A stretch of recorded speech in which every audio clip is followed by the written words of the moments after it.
വളരെ അടുത്തവർക്കൊക്കെ അറിയാം, അടുത്തറിയാവുന്ന ആളുകൾക്കറിയാം.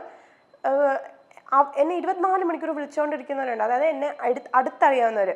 എന്നെ അമ്മ ഭയങ്കര പേടിയായിരുന്നു, ഞാൻ എന്തെങ്കിലും ചെയ്തു കളയുമോ എന്നൊക്കെ ഭയങ്കര പേടിയാന്ന് വെച്ചാൽ എനിക്ക് ആരും ഉണ്ടാക്കി തന്നതല്ല. അൻഷിത എന്നൊരു ആർട്ടിസ്റ്റ് ഉണ്ടെന്നുള്ള പദവി എനിക്ക് ആരും ഉണ്ടാക്കി തന്നതല്ല. എൻ്റെ അമ്മ കഷ്ടപ്പെട്ട് ഒരു ഫീൽഡിൽ എന്നെ കൊണ്ടുവന്ന്, അതായത് എൻ്റെ അമ്മ എടുത്ത എഫേർട്ടാണ് ഞാൻ ഇന്ന് ഇവിടെ ഇരിക്കുന്നത്. എനിക്ക് അഭിനയിക്കാൻ ഇഷ്ടമല്ലായിരുന്നു. അതിനുശേഷം എൻ്റെ അമ്മ എടുത്ത എഫേർട്ട് ഞാൻ ഇന്ന് വന്ന് ഞാൻ നന്നായിട്ട് കഷ്ടപ്പെട്ട് എടുത്തൊരു പേരാണ് അൻഷിത എന്നൊരു ആർട്ടിസ്റ്റ് ഉണ്ടെന്നുള്ളത്. അതുകൊണ്ട് എനിക്ക് നാട്ടുകാരെല്ലാം ബോധിപ്പിക്കണ്ട, എനിക്ക് എന്നെ അറിയുന്ന ആളുകളെ ബോധിപ്പിച്ചാൽ മതി. എൻ്റെ അമ്മയൊക്കെ എന്നെ വീട്ടിൽ നിന്ന് വെച്ചാൽ ആരും വിശ്വസിക്കില്ല, എത്രയും വലിയ പ്രശ്നം നടക്കുക. വിളിച്ചാൽ എൻ്റെ ബ്രദർ എല്ലാവരും എന്നെ വിളിച്ചിട്ട് എന്നോട് പറഞ്ഞു, നീ എന്താണെന്ന് ഞങ്ങൾക്കറിയാം, നീ ഒരാണിനോട് എങ്ങനെ മിണ്ടും, നീ എന്താണെന്ന് ഞങ്ങൾക്കറിയാം, അതുകൊണ്ട് ഇത് വിട്ടേക്ക് എന്നേ പറഞ്ഞിട്ടുള്ളൂ. അല്ലാതെ എൻ്റെ അടുത്ത് ഒരു ചോദ്യം അതിൻ്റെ അപ്പുറം ഇപ്പുറം ചോദിച്ചിട്ടില്ല. പിന്നെ എൻ്റെ ഫ്രണ്ട്സ്, ഞാൻ എല്ലാ A to Z പറയുന്ന ഫ്രണ്ട്സ്, മീൻചേട്ടൻ, മാൻവി, ഇവള്, ഇപ്പം കണ്ടു, ഞങ്ങൾ എല്ലാ കഥയും പറയും. അന്ന് കണ്ടതും തൊട്ട് ഇന്ന് കണ്ടതും എല്ലാ കഥയും ഞങ്ങൾ പറയും. അതാണ് അപ്പം അവർക്കെല്ലാം അറിയാം എന്താന്നുള്ളത്. ഞാൻ എൻ്റെ അമ്മയോട് പറഞ്ഞിട്ടുണ്ടായിരുന്നു, അമ്മി ഇതെനിക്ക് ചെറിയ ചെറിയ ഇഷ്യൂസ് നടക്കുന്നുണ്ട്, എന്നെ ഫോൺ ചെയ്ത് വളരെ മോശമായി സംസാരിക്കുന്നുണ്ട് എന്നൊക്കെ ഞാൻ പക്ഷേ നമുക്കൊന്നും ഈ ക്രിമിനൽ മൈൻഡ് ഇല്ല, ഇതൊക്കെ റെക്കോർഡ് ചെയ്ത് വെക്കണമെന്നുള്ള ബോധം എനിക്കില്ല. ഞാൻ ഇന്ന് നിങ്ങൾ ഓരോരുത്തരോട് ഞാൻ പറയാം, ദയവ് ആരടുത്ത് സംസാരിച്ചാൽ റെക്കോർഡ് ചെയ്ത് വെക്കുക. എനിക്ക് അന്ന് ഈ ബോധമൊന്നും ഇല്ല ചേട്ടാ, വളരെ സത്യസന്ധമായിട്ടല്ല. ഇതിനെ വരെ നിങ്ങളിന് നെഗറ്റീവ് ആക്കിയാലും എനിക്കൊരു പ്രശ്നവും ഇല്ല, ഇതിൻ്റെ അപ്പുറം ഞാൻ താണ്ടി വന്ന ആളാണ്. സത്യം പറഞ്ഞാൽ നമ്മൾ റെക്കോർഡ് ചെയ്ത് വെക്കണം. അതായത് ഇങ്ങനത്തെ സംസാരങ്ങൾ വരുമ്പോൾ ഉറപ്പായിട്ട് നമ്മൾ റെക്കോർഡ് ചെയ്ത്, പ്രത്യേകിച്ച് ആണുങ്ങൾ റെക്കോർഡ് ചെയ്ത് വെക്കണം. പക്ഷെ ഞാൻ ഞെട്ടിപ്പോയെന്ന് ഈ എഡിറ്റിംഗ് വേർഷൻ കേട്ടപ്പോൾ ഞാൻ ഞെട്ടിപ്പോയി. എനിക്കറിയില്ല ഇനി എന്തൊക്കെ എഡിറ്റിംഗ് വേർഷൻസ് തരുമെന്ന് വെച്ചാൽ, പറഞ്ഞ സാധനങ്ങളെ വെട്ടി ഞാൻ പറഞ്ഞത് മാത്രം വിട്ട് അങ്ങനെയാണ് അത് വെളിയിൽ വന്നിരിക്കുക. എനിക്കറിയാലോ, ഞാൻ സംസാരിച്ച സാധനം എനിക്കറിയില്ലേ, ഇനി ഞാൻ സംസാരിക്കാത്ത സാധനം എനിക്ക് വരുമോന്നൊന്നും എനിക്കറിയത്തില്ല. ടെക്നോളജി അത്ര വളർന്നിരിക്കുന്നു. പിന്നെ കുഴപ്പമില്ല, പക്ഷേ കാണും, ദൈവമുണ്ട്. അതുകൊണ്ട് ഞാൻ എല്ലാം ദൈവത്തിന് വിട്ടു. ഞാൻ എപ്പോഴും പറയാനുണ്ട്, ദൈവം എനിക്ക് തരുന്നത്, എൻ്റെ ലൈഫിലെ ഓരോ സാധനവും എനിക്ക് ഏറ്റവും പെർഫെക്റ്റ് ആയിട്ടുള്ളത് ദൈവം എനിക്ക് തന്നിട്ടില്ല ഇന്നേ വരെ. കൂടെവിടെ ചെയ്യുന്നതിന് മുമ്പേ ഞാൻ ചെറിയ ചെറിയ ക്യാരക്ടേഴ്സൊക്കെ ചെയ്തിട്ടുണ്ട്. കൂടെവിടെ ചെയ്യുന്നതിന് മുമ്പേ ഏഷ്യാനെറ്റിൽ എന്നെ ഒരു മെയിൻ സീരിയലിലെ നായികയായിട്ട് വിളിച്ചു, അതെൻ്റെ കയ്യിൽ നിന്ന് പോയി. പക്ഷേ ഞാൻ ഇന്ന് ചെയ്യുന്ന കൂടെവിടെയാണ് ഏറ്റവും ബെസ്റ്റ് അതാണ്. ആ സീരിയലിനെ വെച്ച് നോക്കിയാൽ ഏറ്റവും ബെസ്റ്റ് കൂടെവിടെയാണ്. അപ്പം ദൈവം എനിക്ക് ബെസ്റ്റാണ് തന്നത്. അതെനിക്ക് ചെല്ലമ്മ ഏറ്റവും ബെസ്റ്റ് ക്യാരക്ടറാണ് തന്നത്. അതേ കണക്കൊരു ക്യാരക്ടർ ആരും ചെയ്യുന്നില്ല, ഞാൻ ഉറപ്പായിട്ടും പറയും. സ്വീകരണ മുറിയിൽ എന്നും ഏഷ്യാനെറ്റിന് ഒരു പ്രത്യേക സ്വീകരണം തന്നെയാണ് മലയാളി പ്രേക്ഷകർ ഒരുക്കാറുള്ളത്. അതിൽ കൂടെവിടെ എന്ന് പറയുന്ന ഒരു ഹിറ്റ് സീരിയൽ നമുക്ക് ആർക്കും മറക്കാനാകില്ല. പുതിയ പുതിയ കഥാപാത്രങ്ങളെയും പുതിയ താരങ്ങളെയും ഇൻട്രൊഡ്യൂസ് ചെയ്തുകൊണ്ടാണ് ഏഷ്യാനെറ്റ് പലപ്പോഴും എത്താറുള്ളത്. ഏഷ്യാനെറ്റിന്റെ പല സീരിയലുകളും എടുത്തു നോക്കുമ്പോൾ അതിലെ പല മെയിൻ ക്യാരക്ടേഴ്സും വരുന്നത് പുതിയ താരങ്ങളായിരിക്കും. അവരെ പ്രേക്ഷകർ ഇരു കൈയും നീട്ടി സ്വീകരിക്കാറുമുണ്ട്. അത്തരത്തിൽ ഏഷ്യാനെറ്റിലെ കൂടെവിടെ എന്ന സീരിയലിലൂടെ മലയാളികൾക്ക്, പ്രത്യേകിച്ചും കുടുംബ പ്രേക്ഷകർക്ക് ഏറെ ഇഷ്ടം തോന്നിയ നടിയാണ് അൻഷിത അഞ്ജി. കൂടെവിടെ എന്ന സീരിയലിലെ സൂര്യ കൈമൾ എന്ന കഥാപാത്രമായിട്ടാണ് അൻഷിത നമുക്ക് മുന്നിൽ എത്തിയത്. വളരെ പാവപ്പെട്ട കുടുംബത്തിൽ നിന്ന് വന്ന അൻഷിത തന്റെ ജീവിതം തന്നെയാണ് സീരിയലിലും കാണിച്ചു തന്നത്.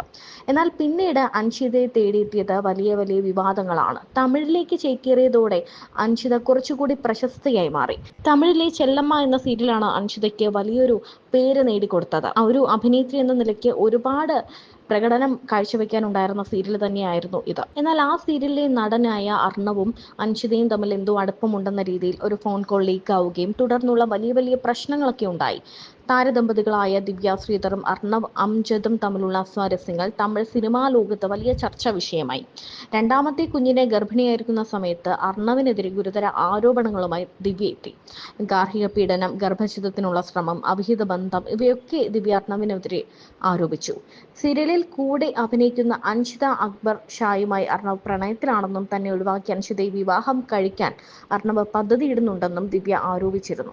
എന്നാൽ ഇതെല്ലാം നിഷേധിച്ച് അർണവും അൻഷിതയും രംഗത്തെത്തിയിരുന്നു. ആദ്യ വിവാഹത്തിലെ ബന്ധത്തിൽ മകളുള്ള കാര്യം മറച്ചുവെച്ചാണ് ദിവ്യ തന്നെ വിവാഹം ചെയ്തത് എന്നായിരുന്നു അർണവ് പറഞ്ഞത്. തന്റെ നിശബ്ദത വിഡ്ഢിത്തം തുടരാനുള്ള അനുവാദമല്ലെന്നും പ്രതികരിക്കുമ്പോൾ അത് വ്യക്തവും ശക്തവുമായിരിക്കണം എന്നുമായിരുന്നു അൻഷിത ഇൻസ്റ്റഗ്രാമിൽ അന്ന് കുറിച്ചത്.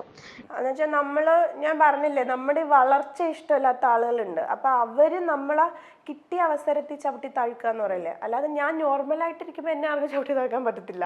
അപ്പോൾ ആ ഒരു ഇതിൽ അവർക്ക് അറിയാം മെൻ്റലി ഇവള് വീക്കാണ് എന്നുള്ള ടൈമിൽ മെൻ്റലി കുറച്ച് തന്നെ ഒന്നും കൂടി വീക്കാക്കാൻ നോക്കി, പക്ഷെ വിട്ടുകൊടുത്തില്ല.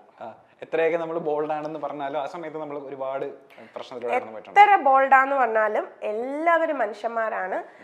ഞാൻ ഭയങ്കര അത് വലിയൊരു സംഭവം തന്നെ ഇവിടെ ഇതിൻ്റെ ഇടയ്ക്ക് നടന്നിട്ടുണ്ട്, പക്ഷെ എനിക്കത് ഷെയർ ചെയ്യാൻ താല്പര്യമില്ലാത്തതുകൊണ്ട് ഞാൻ അത് പറയുന്നില്ല. എന്ന് വെച്ചാൽ നമ്മൾ വിട്ടുപോകും, നമ്മൾ മൊത്തത്തിൽ നമ്മൾ വിട്ടുപോകും, നമ്മളെ മൈൻഡും കാര്യങ്ങളും ഒക്കെ വിട്ടുപോകും. നമ്മൾ എന്തിന് എന്ന് തോന്നും, നമ്മൾ എന്തിന് എന്നൊരു ചോദ്യം വരും.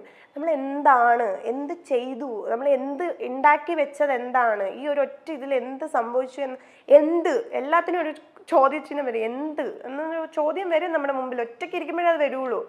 അതിപ്പോഴും വരാറുണ്ട്. ഇപ്പോഴും എനിക്ക് ഞാൻ പറയാലോ, ഒരു കാര്യമില്ലാതെ ഇപ്പൊ കൂടി വന്നിന്ന് നെഗറ്റീവ്സ് പറയുന്ന ആളുകളുണ്ട്. ഞാൻ പൊതുവെ യൂട്യൂബ് കമന്റ്സ് ഒന്നും വായിക്കാറില്ല, അന്നത്തെ പ്രശ്നത്തിന് ശേഷം വായിക്കാറില്ല, ഇപ്പോഴും വായിക്കാറില്ല കേട്ടോ. അപ്പം ചില സാധനങ്ങൾ എനിക്ക് ആരെങ്കിലും ചിലപ്പോൾ എടുത്ത ഇത് കണ്ടോ നീ അതങ്ങ് ഡിലീറ്റ് ചെയ്തേക്ക് എന്നും, എൻ്റെ ഇൻസ്റ്റയിൽ വരുന്ന ഡിലീറ്റ് ചെയ്തേക്ക് എന്നും പറഞ്ഞിട്ട് വരും. പക്ഷെ ഞാൻ ഒരു പ്രൊഫൈൽ എടുത്ത് നോക്കും, ഫോട്ടോ ഉണ്ടാവില്ല, ഒന്നും ഉണ്ടാവില്ല, അപ്പം ക്രിയേറ്റ് ചെയ്തതായിരിക്കും. അതൊരു തരം എന്താ നരമ്പ് രോഗം എന്ന് പറയാം. അങ്ങനത്തെ രോഗികളാണ് വന്നിരുന്ന് വളരെ മോശമായിട്ടുള്ളത് പറയുന്നത്. അപ്പൊ എനിക്ക് മനസ്സിലായി, നമ്മളൊക്കെ നല്ല പണിയെടുത്ത് ജീവിക്കുമ്പോൾ ഒരു പണിയെടുക്കാതെ ജീവിക്കുന്ന ഇങ്ങനെ കുറെ ആളുകൾക്ക് ഒരു സുഖം, ഒരു മനസ്സുഖം. ഒന്നുമില്ലാത്ത ഫോട്ടോ എടുത്ത് വെറുതെ വലിച്ചു വീർപ്പിച്ച് പലതാക്കുക, എന്നിട്ട് അതിന് കമന്റ് ഇടുക, എന്നിട്ട് നമ്മൾ ആരെങ്കിലും ഒന്ന് തോളിൽ ഒരു ആണിന്റെ തോളിൽ കൈയിട്ടാ അതിനെ വേറെ ആയിട്ട് പറയുക. സുഖിക്കുന്നവരുണ്ട് അങ്ങനെ, ഞാൻ പക്ഷെ അങ്ങനെ സുഖിക്കുന്ന ആളല്ല.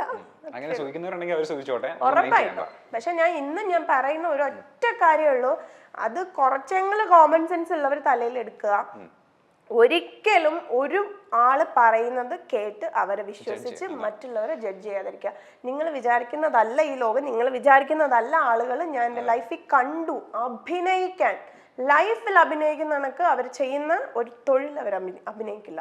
എനിക്ക് തോന്നി മലയാളികളുടെ എപ്പോഴത്തെയും പ്രശ്നം, അതായത് ഒരു ഏതെങ്കിലും ഇഷ്യൂ ഉണ്ടായി കഴിഞ്ഞാൽ ഒരു ഭാഗം മാത്രം കേട്ട് അപ്പൊ തന്നെ ഒരു പ്രതികരണം എഴുതുക, അല്ലെങ്കിൽ പോസ്റ്റ് ഇടുക. അല്ല, അതാ ഞാൻ പറഞ്ഞത്, ഞാൻ പോലും അങ്ങനെ ആയിരുന്നു. അതാ ഞാൻ പറഞ്ഞത്, നമ്മളൊരു ന്യൂസ് കാണുമ്പോൾ ഒരു പെൺകുട്ടിയെ ഒരു ആൺ ചെറുക്കൻ ഇങ്ങനെ ചെയ്തു, അല്ലെങ്കിൽ ആൺകുട്ടിയെ ഒരു പെണ്ണ് ഇങ്ങനെ ചെയ്തു എന്ന് പറയുമ്പോൾ നമ്മൾ അതിൽ ആരാണോ കുറ്റം ചെയ്തതെന്ന് പറയപ്പെടുന്ന ആളാ നമ്മൾ മൊത്തത്തില് പറയും. ഇവരെന്ത് ബോറാ, ഇവൻ ഇങ്ങനെയൊക്കെ ചെയ്യാൻ കൊള്ളാം, എന്നാലും ആ പെങ്കൊച്ചിനെ എങ്ങനെ, അല്ലെ പെങ്കൊച്ചിനെ കാണാൻ സുന്ദരി പെങ്കൊച്ചി, ഈ ചെറുക്കൻ എന്തായിരുന്നു, അല്ലെങ്കിൽ ഈ ചെറുക്കനെ കാണാൻ എന്ത് നല്ലതാ, ഈ പെങ്കൊച്ചി ഇങ്ങനെ ചെയ്ത്.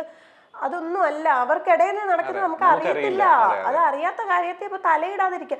എന്തിനാണ് മറ്റുള്ളവരുടെ ലൈഫിൽ തലയിടുന്നത്? വേറെ എന്തൊക്കെ കാര്യങ്ങളുണ്ട്? എനിക്ക് ഇങ്ങനെ തലയിട്ടാണ് ഇന്ന് നമ്മുടെ സമൂഹത്തിൽ പല പ്രശ്നങ്ങളും ഇപ്പം ഉണ്ടായിക്കൊണ്ടിരിക്കുന്നത്. ഇവരുടെ ഫോൺ കോൾ ലീക്കായതും അതിനെ ചൊല്ലിയുള്ള പല കാര്യങ്ങളും തുറന്നു പറഞ്ഞുകൊണ്ട് അൻഷിത ഇപ്പോൾ എത്തുന്നുണ്ട്.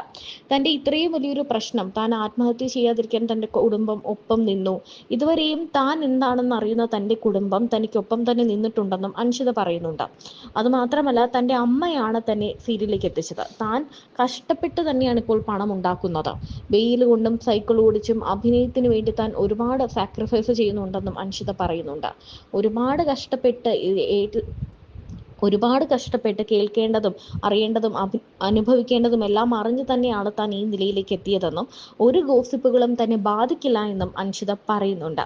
കൂടെവിടെ സീരിയലിലെ സൂര്യ കൈമളിന്റെ വിശേഷങ്ങളൊക്കെ കേട്ട് ആരാധകരും ശരിക്കും പറഞ്ഞാൽ സന്തോഷത്തിലാണ്.